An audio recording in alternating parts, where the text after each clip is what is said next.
সাকিব খানকে তার দর্শকরা ওরকম ভালোবাসে, ওইটা একদিনে তৈরি হয়নি, অনেক বছর ধরে ধরে একজন একজন করে বলে না, একটা ইটের পরে একটা ইটের পরে একটা ইটের পরে দিয়ে দিয়ে সেই একটা ঘর তৈরি হয়েছে, যে ঘরটা অনেক মজবুত। কিছু জিনিস খারাপ লাগছে, এটা কিন্তু আমি আদৌ জানি না যে এটা কি আসলে সাকিব খানেরই ভক্তরা করেছে নাকি কিছু মানুষ থাকে না এমনি এসে হুদাই গালি দেয়। আমি একটা ছবি পোস্ট করলে কিছু মানুষ কিন্তু এসে হুদাই গালি দেয়, এরা কি সাকিব খানের ভক্ত? আমি খুব একটা যে বলি যে কথা খুব ভাইরাল হয় সেটা না। এখন তো আমি দেখতেছি যে আমার 1 মিলিয়ন ভিউ হয়েছে কোনো ভিডিওতে, এটা খুব রেয়ার। মানে এটা কোটিটা পোস্ট হইলে একটা হবে কিনা আমার সন্দেহ আছে, কারণ আমার কথার মধ্যে কোনো ওই রকম নাই যে আমি খুব চতুরভাবে কথা বলি। দিঘির না, দিঘি কোনো স্টেটমেন্ট দেয়নি আমার, এবং দিঘির কোনো স্টেটমেন্ট ছিল না, দিঘির মানে আমাকে নিয়ে কোনো দিঘির স্টেটমেন্ট ছিল না, আমারও দিঘিকে নিয়ে কোনো স্টেটমেন্ট ছিল না।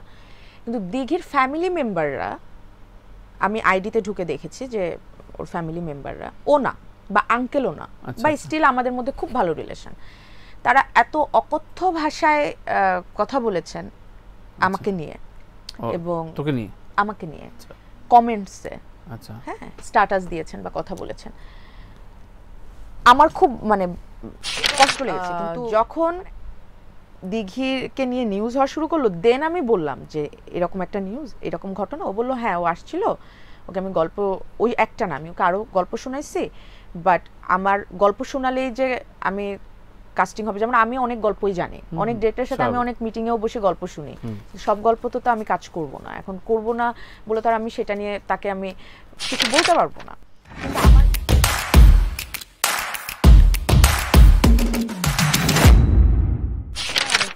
সুড়ঙ্গর সময় যেটা খুব রিস্কি একটা পজিশনে গিয়েছে, সেটা হচ্ছে সাকিব এবং সাকিবের ভক্তের সাথে একটা মানে বিশাল নেট ফাইটে যাওয়া। তো নেট ফাইটে গেলে যেটা হয় যে স্বাভাবিকভাবেই সাকিবের একটা বান্ডেল অফ অডিয়েন্স আছে, তারা খুবই অ্যাক্টিভ, গালাগালি দিতেও অ্যাক্টিভ, প্রশংসা করতেও অ্যাক্টিভ। তো ওই সময়ে কেমন লেগেছে যে এই যে সমানে তর্কাতর্কি হচ্ছে, একজন আরেকজনকে মানে ইট পাটকেল ছোড়াছুড়ি শুরু হয়েছে? ভক্ত হলে ডাইহার্ড ফ্যান হইতে হবে, ফ্যান হলে মানে এটা জাস্টিফাই করছি না, আমি ক্লারিফিকেশন দিচ্ছি কেন আমি মানে কেন বললাম বা সেটা কতটুকু অবধি হতে পারে। বারবার বাইরের দেশের কথা এই জন্য আসছে কারণ ওটাই তো আমরা দেখি বা কম্পেয়ার যখন করি একটা আমাদের বাংলাদেশি মুভির সাথে বাইরের মুভি, সো বাইরের কথা দিয়েই কম্পেয়ার করি। শাহরুখ খান যখন প্রতি বছর তার জন্মদিনে আসেন বা ঈদের সময় আসেন, কোটি কোটি ভক্ত কত দূর থেকে এসে বসে থাকে, একটা ঝলক দেখবে, না ছুতে পারবে না একটা ছবি তুলতে পারবে, কিছুই না। এটা কি ভালোবাসা? তো সাকিব খানকে তার দর্শকরা ওরকম ভালোবাসে, ওইটা একদিনে তৈরি হয়নি, অনেক বছর ধরে ধরে একজন একজন করে বলে না, একটা ইটের পরে একটা ইটের পরে একটা ইটের পরে দিয়ে দিয়ে সেই একটা ঘর তৈরি হয়েছে, যে ঘরটা অনেক মজবুত। এখন যখন অন্য আরেকজন আসবে বা আরেকটা আসবে, আসার পরে তারা তাদের পছন্দের মানুষটাকে কিন্তু এগিয়ে রাখবে। আমরা কি হয়, আমার পছন্দের মানুষটাকে আমি সবসময় এগিয়ে রাখার চেষ্টা করি। আমি এরকম অনেক শুনছি যে দেখা যায় যখন মার্কিং হয় জাজদের আমাদের কোনো ছবি টবি, তার দেখা যায় যে পছন্দের কেউ থাকলে কিন্তু একটু মার্কটা বেশি দেয়।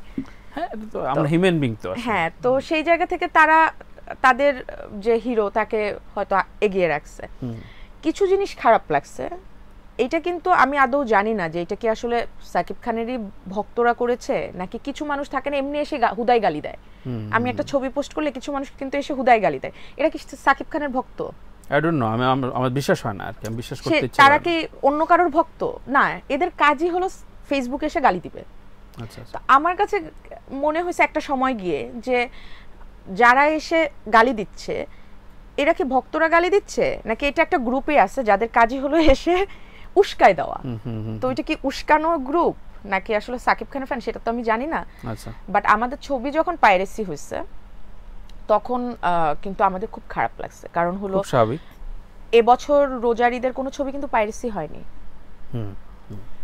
আমাদের যে বছর গেল সেই বছরের অন্য কোনো ছবি কিন্তু পাইরেসি হয়নি। আমি শুনেছি যে প্রিয়তমাও নাকি পাইরেসির শিকার হয়েছিল কিছুদিন পরে, বাট ওইটা এরকম ভাইরাল হয়নি, যেমন আমাদেরটা একদম লিঙ্ক সহ একদম মানে সব জায়গায় ছিল। এবং তার আগের বছরও কিন্তু কোনো ছবি পাইরেসি হয়নি। তো তো এইটা আমাদের জন্য অনেক বড় একটা ধাক্কা ছিল, কারণ দেশের বাইরেও তো অনেক জায়গায় আমাদের ছবি নিয়েছিল। সেই সব জায়গায় ছবিটা চালানো তখন একটু রিস্ক ছিল। সেই জায়গা থেকে আমাদের আপনি তো চেনেন যে আমাদের রাজ হামিদ ভাই, হ্যাঁ রাজু ভাই যিনি যারা আছেন ডিস্ট্রিবিউট করে তারা, হ্যাঁ রাজ হামিদ ভাই কিন্তু অনেক হেল্প করছেন। উনি যদি তখন ছবিটা না চালাতেন পাইরেসির পরেও, তখন কিন্তু আমাদের মানে আমাদের জন্য এটা লস হতো। True true. একটা বিষয় একটু জানি আমি, সুরঙ্গর বিষয়টা শেষ করতে চাই, সেটা হচ্ছে সুরঙ্গের সময় বেশ কিছু প্রেস মিটে নিশা খুব ভোকাল ছিল এবং বিভিন্ন কায়দা করে সাকিবের বিয়ে সংসার ইত্যাদি নানান হেডিং মিসলিড হয়েছে ওই সময়, কিন্তু তোমাকে খুব চতুরতার সাথে চুপচাপ থাকতে দেখা গেছে, মানে খুব বেশি মানে কন্ট্রোভার্সি কোনো টপিকে। এটা কি সাবধান থেকে? না আমি এরকমই, আমি খুব একটা যে বলি যে কথা খুব ভাইরাল হয় সেটা না। এখন তো আমি দেখতেছি যে আমার 1 মিলিয়ন ভিউ হয়েছে কোনো ভিডিওতে, এটা খুব রেয়ার। মানে এটা কোটিটা পোস্ট হইলে একটা হবে কিনা আমার সন্দেহ আছে, কারণ আমার কথার মধ্যে কোনো ওই রকম নাই যে আমি খুব চতুরভাবে কথা বলি। আমি তো বরং আমি যদি আরো ওইরকম চতুর হতাম, চতুর হলে আমি ওরকম করেই কথা বলতাম যাতে আমার মানে ভিউ বাড়ে বা মানে আমাকে আরো মানুষ চিনে জানে, নেগেটিভ হইতেই জানুক, অসুবিধা নেই, চিনে জানে। তো ওইটা না, আমি যেটা ওই সময় আমার যেটা আমি যা অনুভব করেছি, যা ফিল করেছি, আমি ততটুকুই বলেছি, ততটুকুই করেছি, এর বেশিও করিনি, কমও করিনি। তরুণ এখনকার অনেক অভিনেত্রী বা যারা নায়িকা হতে চায় তাদেরকে নাকি রায়হান রাফির কাছে ভিড়তে দিস না তুই? কে দেয় না? তমা মির্জা মানে গেটে পায় না। কেন পাবে না? ভয়ে নাকি রাফি সময় দিতে চায় না। রাফির অফিসে অনবরত মিটিং চলতে থাকে সকাল থেকে রাত অবধি। তো রাফির অফিস, রাফি একজন স্বাধীনচেতা ডিরেক্টর, সেখানে আমার কেন হস্তক্ষেপ থাকবে? না, তদারকি আর হস্তক্ষেপ তো দুই জিনিস। এখন এইটা বললে তো তাহলে রাফিকেও জিজ্ঞাসা করতে হবে, তাহলে কি তোমার বেলায় এরকম? কারণ আমিও তো অনেক ডিরেক্টরের সাথে দেখা করি না, কথা বলি না, তাহলে কি এটা রাফির বাধা? অবশ্যই রাফির বাধা না, এটা আমার কল। তো রাফি যেটা করে এটা রাফির ডিসিশন, রাফির কল। অবশ্যই ওই সময় দুটো বিষয় নিয়ে একটু তর্কের ভিতরে পড়েছিল রাফি। একটা বাইরের একটা মেয়ে, আমার নাম মনে পড়ছে না, হাতিঝিল অসুস্থ হয়ে গেছিল, আর একটা দিঘি। সো ওই সব বিষয়ে তোমার কি স্টেটমেন্ট ছিল, বা কি মানে কি সত্যিকার অর্থেই কারো সাবস্টিটিউট বা কাউকে বাদ দিয়ে সুরঙ্গে কাজ করেছিল? আচ্ছা, একটা মেয়ের যেটা কথা এসেছিল যে অ্যাক্সিডেন্ট করছে, রাফি কেন খোঁজ নেয়নি? হ্যাঁ, এটা নিয়ে খুব ভাইরাল হওয়ার চেষ্টা করলো মেয়েটা, হইলো একটু কম বেশি। হ্যাঁ, কারণ হলো উনি মনে হয় ভুলে গেছেন, উনার কনভারসেশনটা আমি দেখেছি। আচ্ছা, হ্যাঁ, কেন দেখেছি এটা? হ্যাঁ, আমিও চিনি না, আমি চেনার আমার আগ্রহ নাই। কিন্তু যখন এটা খুব চাড়ুও হচ্ছিল, তখন যেটা হয় না যে আমরা কি কোনো অ্যাকশনে যাব কিনা, এত কথা হচ্ছিল, ওই জায়গা থেকে যখন তাদের কনভারসেশন থাকে না, যে অনেক জার্নালিস্টদের কাছেও গেছে বা আমিও দেখছি, ওইখানে কিন্তু রাফি খোঁজ নিয়েছে যে কি অবস্থা তোমার, হয়তো ওই তখনই না, হয়তো একদিন পরে, বা এই কি অবস্থা কি, ওগুলো কিন্তু সে স্কিপ করে গেছে। করে গিয়ে তার টপিক হলো যে আমি অ্যাক্সিডেন্ট করছি, রাফি ডাকছিল, আমি গিয়েছিলাম, আমাকে কেন নেয়নি, আমাকে কোটি টাকা দিলেও আমি রাফির সাথে কাজ করবো না, আমি লিখে দিব, কোটি টাকা লাগবে না, তোমাকে রাফি ডাকুক একটা ভালো স্ক্রিপ্ট নিয়ে কাজ করার জন্য, তুমি কাজ করবা যদি তুমি একজন ভালো আর্টিস্ট হইতে চাও। এখন তোমার যদি ইন্টেনশন কাজ না থাকে, অন্য কিছু ভাইরাল হওয়া থাকে, দেন তুমি ওই যে কোটি টাকা দিবে তার কাছেই যাবা, ছবি একটা ভালো কাজের কাছে আসবা না। তো ওইটা খুবই আমার কাছে মনে হয়েছে এটা খুব চিপ একটা ওয়ে নিজেকে মানে থাকে না যে ভাইরাল করার, সো ওইটা বাদ। আর সেকেন্ড হলো যে দিঘির যে বিষয়টা আসছিল, অডিয়েন্স হিসেবে আপনার কাছে কি মনে হয়েছে ক্যারেক্টারটাতে? না, আমি তো এটা রিভিউ বলেছি যে এই ক্যারেক্টারের জন্য তুই ভীষণভাবে আমি বাদ। হ্যাঁ, আমি না, দিঘিকে আপনি দেখতে পান একজন দর্শক হিসেবে, পুরো ছবিটা তো আপনি দেখছেন। আমি বলছিলাম যে ছবি দিঘির যে আলোচনা হয়েছিল তখন আসলে ছবিটা রিলিজের অনেক আগে, সুতরাং বোঝা যাচ্ছিল না যে কি হতে যাচ্ছে কি।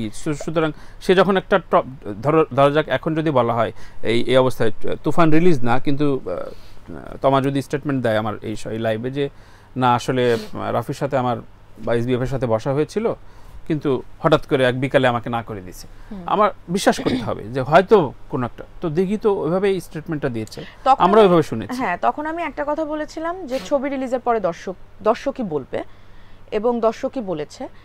আর দিঘির বিষয়টা যেটা হলো, ও আমার অনেক আদরের স্টিল, আমার দেখা হলে ও পিছন থেকে এসে জড়ায় ধরে, আপু। আমি আবার বলি এই তোর মুখে পিম্পল কেন উঠছে, আবার দেখা যায় যে ওকে অসম্ভব এখন সুন্দর লাগে। এই ঘটনার পরে সম্পর্ক ঠিক আছে? হ্যাঁ, ওটাই তো বললাম, এই ঘটনার পরে আমাদের একটা পার্লারে দেখা হলো, আমরা একসাথে একটা প্রোগ্রামের জন্য রেডি হতে গিয়েছিলাম। তো ও পেছন থেকে এসে কি সুন্দর একটা হোয়াইট শার্টটা সুন্দর করে এসে জড়ায় ধরলো। কিন্তু আমাদের সম্পর্কটা ঠিক হয়ে গিয়েছে, বা খারাপ হওয়ার কিছুই ছিল না, কারণ এখানে আমার এখানে কোনো ভূমিকা নেই। কিন্তু খারাপ যেটা আমার লেগেছে যে ও তো ছোট, ওই হিসাব করলে যখন আমি কাজ শুরু করেছি তখন ও কাজ বন্ধ দিয়েছে, কারণ ও তখন এসএসসি পরীক্ষা ছিল, ওর ছিল। আঙ্কেল অনেক কাছের, আঙ্কেলের সাথে আমি অনেকগুলা কাজ করেছি। দেখা হলেই, আমাদের শিল্পী সমিতিতেও তো উনি ছিলেন, দেখা হলেই খুব সুন্দর করে কথা বলে।